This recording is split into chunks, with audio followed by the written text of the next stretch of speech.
बिस्मिल्लाहिर्रहमानिर्रहीम। अस्सलाम वालेकुम नाजरीन, आपका अपना मेज़बान नसीम अकबल ख़ान कैमरामैन बाबर शहजाद के साथ आपकी खिदमत में हाज़िर है। आज का हमारा सवाल है कि वो कौन सी चीज़ है जिसकी आंखों में उंगली डालें तो उसका मुंह खुल जाता है। पूछते हैं, उंगलियां पाई है तो मुंह खुल जाता है। पता कोई नहीं जी। पता लाओ है केड़ी शे अखा उंगली पाओ ना तो मुंह खुल जाता है। के पता हुन जी। कोई ना पता नहीं ਤੁਹਾਡਾ तो नहीं खुलता नहीं अखा उंगली पाओ तो मुंह खुल जाता। कोई पता नहीं।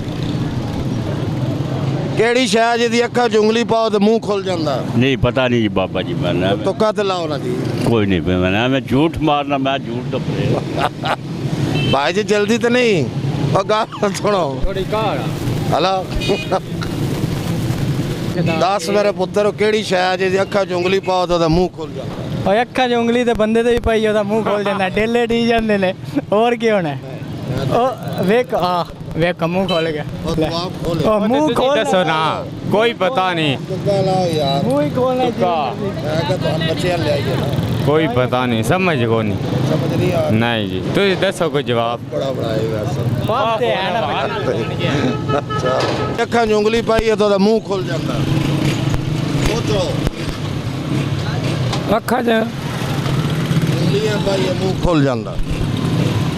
मैं तो कोई नहीं याद। मुंह तो फिर खोल ही जाता कोई भी आज तक। बंद हो जाता खुलता नहीं। केड़ी शह इंसान ही हो सकता, कोई भी और भी शायद हो सकता। इंसान ने इतनी मैं रहनुमाई कर देना। अच्छा इंसान तो अलावा अच्छा मेरी अकल वही नहीं सर। पेट्रोल पवा रहे हो फिर आजकल? जी जी पवा रहे हो चस आ रही है।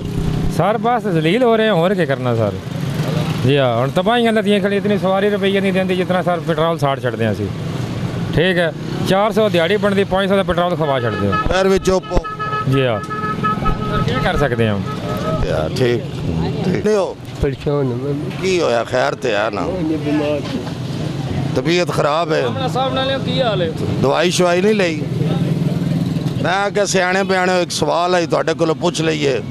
बंदे आदन वड्डे सियाने कोलों गल पुछी उन्होंने पता होंदा। मेरे दिमाग नहीं आ रही। चलो ठीक।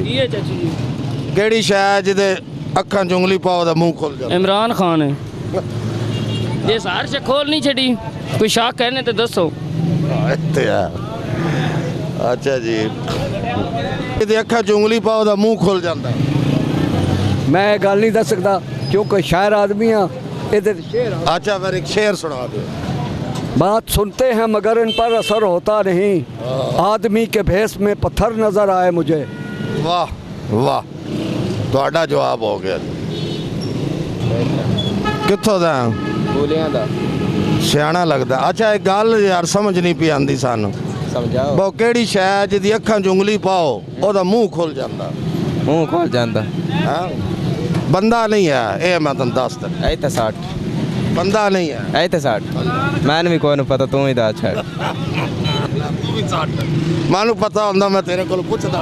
नहीं जो मैंने पता मन ते ਵੇਖ ਨਾ मन सारे शहर च तू सियाना लगा, मजाक नहीं। छोर समझदार है। मैं पढ़े हुआ कोई ना। बड़े जेड़े नहीं होंदे उन्हें ज्यादा इन्हां गल्लां दा पता होंदा। अच्छा जी, बाकी हर शह दा पता ही दा नहीं पता। तुक्का तो ला। तुक्का मैं तो नहीं लाग सकता। लाए कदी नहीं? नहीं लाया। तुक्का वैसे लाना भी नहीं चाहिए।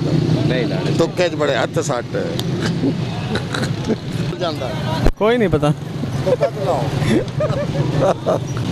हाँ जी, आज का हमारा सवाल था कि वो कौन सी चीज़ है जिसकी आंखों में उंगलियां डालें तो उसका मुंह खुल जाता है।